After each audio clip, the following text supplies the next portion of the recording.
La pratique du vélo est de plus en plus d'actualité. C'est pourquoi nous vous proposons dans cette vidéo de mieux comprendre ce qui les distingue, que ce soit pour le vélo de route ou bien le triathlon. Afin d'optimiser sa pratique sportive, il est primordial d'intégrer certains principes techniques et biomécaniques que nous allons voir ensemble aujourd'hui. Quelles sont les principales caractéristiques matérielles qui distinguent le vélo de route du triathlon? Quels sont les avantages de l'un et de l'autre? Les angles de tige de selle allant du boîtier de pédalier jusqu'au haut de la selle se situent respectivement entre 72 à 74 degrés et 76 à 80 degrés pour les vélos de route et ceux de triathlon contre la montre.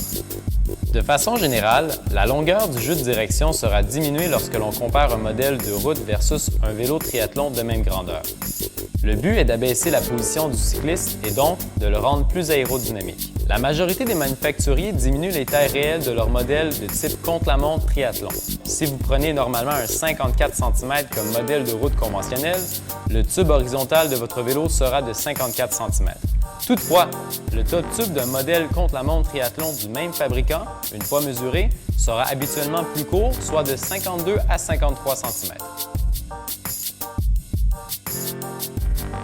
Un positionnement plus vers l'avant de votre vélo vous permettra de recruter davantage votre chaîne antérieure et non postérieure. Ceci aura pour effet de diminuer la fatigue accumulée de la chaîne postérieure, vous gardant ici plus d'énergie lors d'un duathlon ou d'un triathlon par exemple. Contrairement aux angles plus souples du vélo de route conventionnel, le vélo de CLM, de par ses angles plus prononcés, n'offre pas la même aisance de conduite. En d'autres mots, l'optimisation de l'aérodynamisme sur vélo se gagne souvent au profit de son agilité. Enfin, n'oublions pas qu'une position plus aérodynamique permet une économie d'énergie non négligeable, ce qui, sur une longue distance, peut faire la différence entre un podium et un top 10.